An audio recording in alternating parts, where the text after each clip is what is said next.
it therefore resolved that I, Francis Toscano, Mayor of Deadwood, hereby declare August 15th, Fort Pier to Deadwood Trail Ride Day in the city of Deadwood.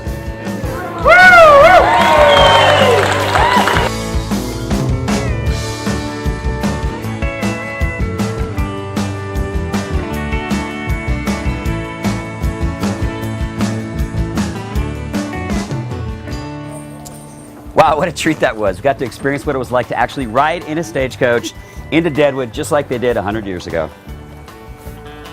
They were probably dressed a little differently, though. I'm with Ron, who's the manager of the Days of 76 Museum and Campground. But before we talk about that, what did we just experience? That was incredible. Well, what you just experienced was the wagon train coming in after 17 days on the trail, 200 and some miles, coming from Fort Pier, South Dakota, all the way to Deadwood, South Dakota. A lot of people said it was a life-changing experience, something that they are glad they did. Back to stagecoaches, you have in your museum the original Deadwood stagecoach. Correct. We have the original Deadwood stagecoach.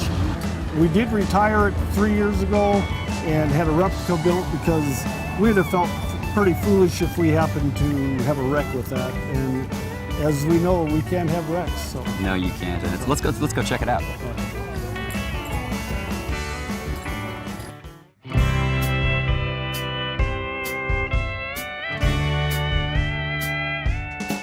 Okay, John, here we have the original Deadwood stagecoach.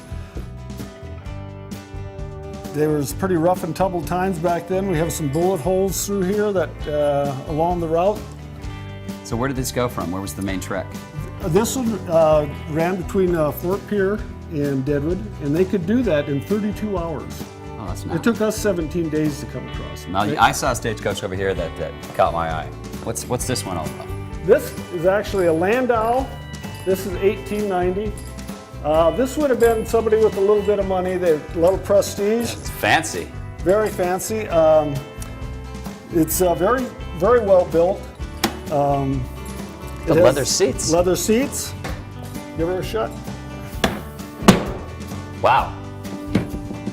It's pretty sturdy. I have a new Dodge truck that's not that tight. That's nice. Lots of guns here.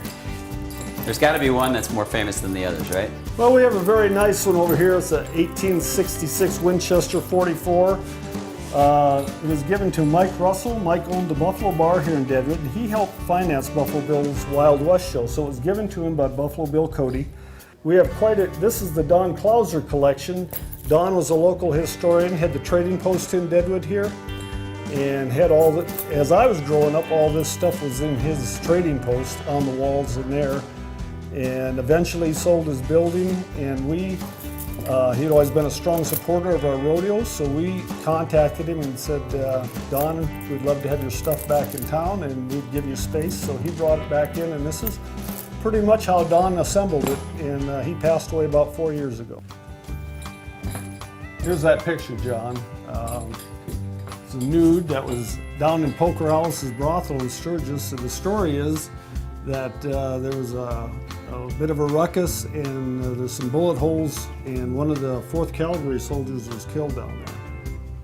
This is so different than the other museums we've seen. This Yeah, is it's a sort of different like- piece of Deadwood's history. Yep, and it kind of shows, and then it's almost like being in your grandmother's attic. You're pretty close to the pieces.